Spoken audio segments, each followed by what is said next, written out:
Saludamos a nuestros invitados en Santiago de Chile, a Catalina Lagos. Ella es abogada defensora de la jueza Karen Atala. Abogada Catalina Lagos, bienvenida a la noche. Gracias por acompañarnos. Hola, buenas noches.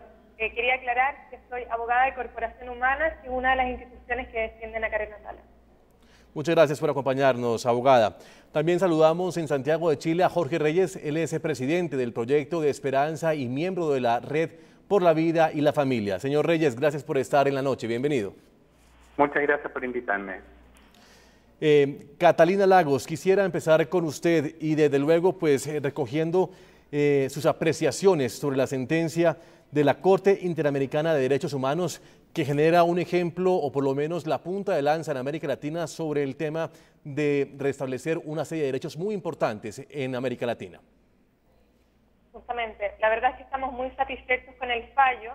Como ustedes decían al comienzo, es la primera sentencia de la Corte Interamericana de Derechos Humanos sobre discriminación por orientación sexual, por lo tanto va a ser una sentencia muy útil no solo para Chile, sino que para todo el continente americano, ¿no? ¿Cuál ha sido la reacción de la ex jueza Karen Atala ante esta sentencia de la Corte? A través de Kena Lorenzini, que es la vocera de Karen Atala, nos hemos enterado que ella está muy emocionada, que está en un estado de introspección y que está muy tranquila y satisfecha porque se ha eliminado el estigma que pesaba sobre ella de la mala madre. Abogada Catalina Lagos, ¿y se esperaba esta respuesta a esa sentencia de la Corte? ¿La esperaban ustedes? La verdad es que existían todos los elementos para pensar que la sentencia iba a ser positiva, especialmente porque la jurisprudencia del Tribunal Europeo de Derechos Humanos y de los organismos, ¿cierto?, del Sistema Universal de Derechos Humanos ya han señalado que la orientación sexual es una categoría prohibida para discriminar. Es una categoría prohibida para discriminar. Y entonces, ¿qué va a pasar después de esa sentencia? ¿Cuál es el paso que ustedes piensan dar para poder, me imagino que lo que están buscando es la potestad o la tutoría de las 13 menores? La verdad es que nosotros, los abogados, ¿cierto?, que llevamos la representación de Karen Atala en sede internacional, nos abocamos únicamente a el tema que se debatió en este juicio, cuál es, ¿cierto?, la violación del Estado chileno de los derechos humanos de Karen Atala. El tema de la tuición, la verdad es que es un tema que no nos compete a nosotros y Karen no ha mencionado nada al respecto. En Santiago de Chile, señor Jorge Reyes, ¿cómo reciben ustedes desde este proyecto de Esperanza y miembro de la Red por la Vida esta sentencia de la Corte Interamericana de Justicia? Mire, lamentando mucho que esta instancia se haya prestado para fallar de esta manera, en total desconocimiento del bien superior de las menores y pretendiendo hacer un caso de discriminación a un fallo que solamente era un fallo de tuición de la Corte Suprema, que era perfectamente recurrible en las mismas instancias, solicitable nuevamente, porque la tuición no es un derecho permanente que se otorga a través de los tribunales, sino que si cambian las circunstancias puede volver a solicitarse. En 8 años, después del fallo, nunca se volvió a solicitar internamente una modificación de este fallo. Sencillamente se ocupó para escalar en los organismos internacionales, en este caso en la Corte Interamericana, con una causa tremendamente ideologizada sobre esta materia y llevando elementos de prueba que fueron sencillamente y escandalosamente utilizados, lamentablemente, y en que la propia Corte se dejó utilizar de esa manera, lo que a nuestro juicio es una vergüenza realmente para este organismo internacional. Sí, si me permite recoger las palabras de Camilo Escalona, él es el presidente del Senado de su país y dice que en su país, lastimosamente, según él, hay un atraso en torno a la institucionalidad de la antidiscriminación. ¿Qué piensa al respecto? Mire, yo le vuelvo a decir, esta no es una causa de discriminación, esta fue una causa de tuición donde lo que se observó fue el mejor lugar donde las niñas podían mantener su hogar. ¿Quién estaba? ¿Cuál de los progenitores estaba en mejores condiciones de velar por esas condiciones? Sobre la base de antecedentes de prueba específicos que se brindaron sobre el particular. Fíjense que hoy día sale una carta elocuente en el diario El Mercurio de Santiago, que es el periódico de mayor prestigio y antigüedad de la ciudad, en que habla justamente el padre Jaime López de las niñas, y es dramático lo que expresa de lo que ocurrió en la causa. Se les trató a las niñas como víctimas en circunstancias que nunca fueron ellas preguntadas si querían ser víctimas. Sí. Cuando la Corte se dio cuenta en último minuto que no las había oído, generó toda una instancia como medida para mejor resolver, en que vinieron a Chile a tomarle declaración a las menores. Sí, señor Jorge Reyes, de esa carta vamos a hablar en segundos en el programa, pero primero vamos a desarrollar esa histórica sentencia de la Corte Interamericana de Derechos Humanos que contempla que el hecho de ser homosexual o lesbiana no implica, en este caso, un impedimento para ejercer la paternidad o la maternidad. También dice que los hijos de padres homosexuales no tienen que ser objeto directo de discriminaciones por la condición sexual de alguno de sus progenitores. Según el alto tribunal, el Estado chileno incurrió en una responsabilidad internacional por violar los derechos a la igualdad y a la no discriminación de la jueza Karen Atala y sus hijas. La Corte Interamericana de Derechos Humanos dejó claro que no actuaría en el caso Atala como juez de cuarta instancia. Eso quiere decir que la sentencia no le devolverá la custodia de sus hijas.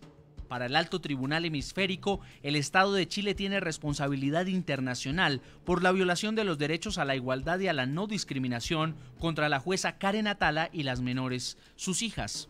No son admisibles las consideraciones basadas en estereotipos por la orientación sexual, es decir, preconcepciones de los atributos, conductas o características poseídas por las personas homosexuales o el impacto que estos presuntamente puedan tener en las niñas y los niños.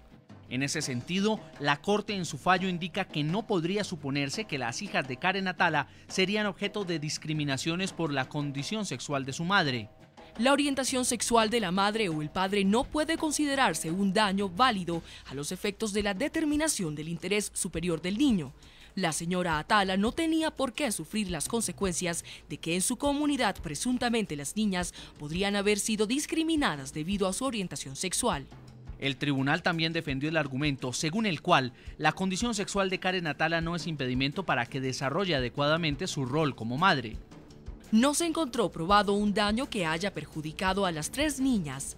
A partir de una visión estereotipada sobre los alcances de la orientación sexual de la señora Atala, se generó una injerencia arbitraria en su vida privada, dado que la orientación sexual es parte de la intimidad de una persona y no tiene relevancia para analizar aspectos relacionados con la buena o mala paternidad o maternidad. La Corte Interamericana condenó al Estado chileno a hacer un acto simbólico de reparación por los derechos vulnerados y al pago de una indemnización por daños materiales e inmateriales a la jueza y a sus tres hijas. La jueza recibirá $10.000 para su atención médica y psicológica, además de $20.000 por daño inmaterial y otros $12.000 por costas de abogados. Cada una de sus hijas también recibirá $10.000 de indemnización. La sentencia también dispone que el Estado chileno debe capacitar a los funcionarios judiciales en lo referente a los hechos del caso Atala.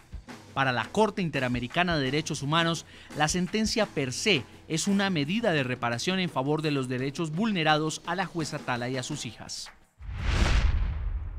Catalina Lagos, en Santiago de Chile, abogada, el hecho de que el presidente del Senado de su país también diga que es una cultura machista y homofóbica la que de alguna manera todavía se vive en Chile, ¿qué representa para ustedes? Bueno, una constatación justamente de lo que venimos denunciando hace un tiempo ya, y habla también de la necesidad, ¿cierto?, de que se dicte finalmente la ley antidiscriminación en nuestro país y que las autoridades, todas las autoridades de los tres poderes del Estado, comiencen a actuar siguiendo y respetando los estándares internacionales en materia de derechos humanos. Falta en este caso, de alguna manera, pues la Corte blinda las leyes de su país, pero siembra la duda en quienes interpretan esas leyes en su país. Y la Corte también exige que exista un entrenamiento por parte de aquellas personas para que puedan interpretar bien esas leyes.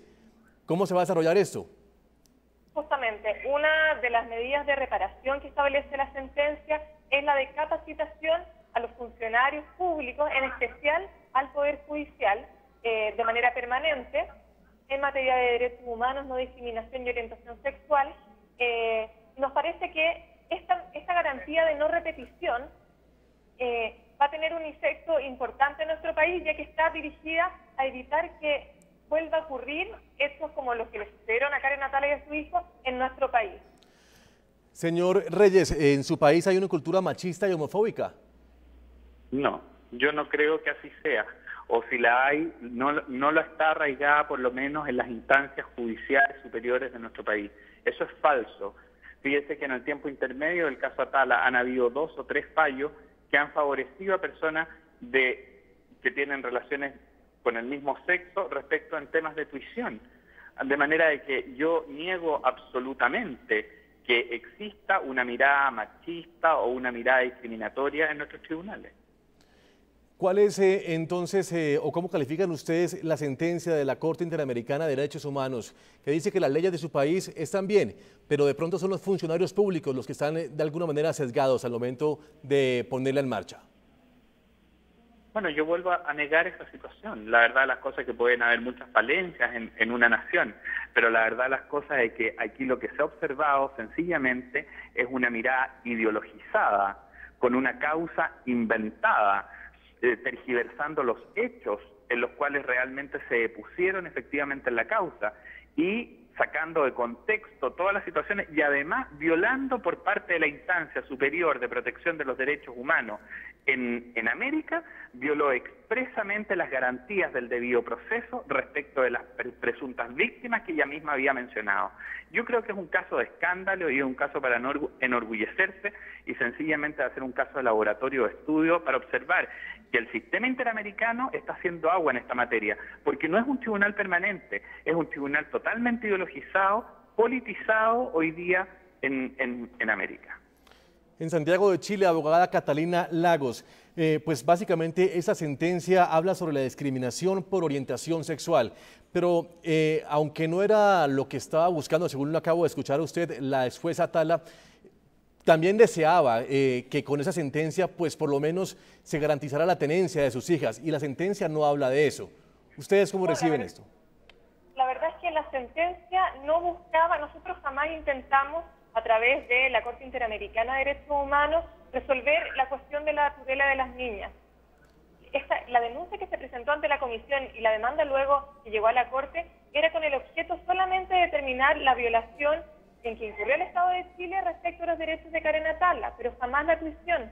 De hecho, Karen decidió en el transcurso de este juicio no volver a pedir la tuición de las niñas para no producirles un mayor daño, ¿cierto?, ya que estaban ellas ya en el seno de la familia paterna, y tampoco ha mencionado que ahora desee solicitar nuevamente la custodia de las niñas. De todas maneras, eso no nos compete a los abogados que llevamos la causa internacional. O sea que en este caso la tuición o la tenencia de las menores, la potestad de las menores, ya no es de tanto interés de la ex jueza Atala. No, la sede internacional no es un tribunal de menores internacional, no tiene por objeto determinar cuál es el padre más apto o más hábil, ¿cierto?, para criar a los niños, sino que el tribunal internacional lo que tiene que determinar es que el Estado chileno incumplió obligaciones a las que está obligado por los convenios que ha suscrito. Solamente eso. Hacemos la primera pausa en la noche de NTN 24. Cuando regresemos, Jaime López, ex esposo de Atala Rifo, en una carta abierta a un medio de comunicación chileno, defiende la potestad de sus hijas.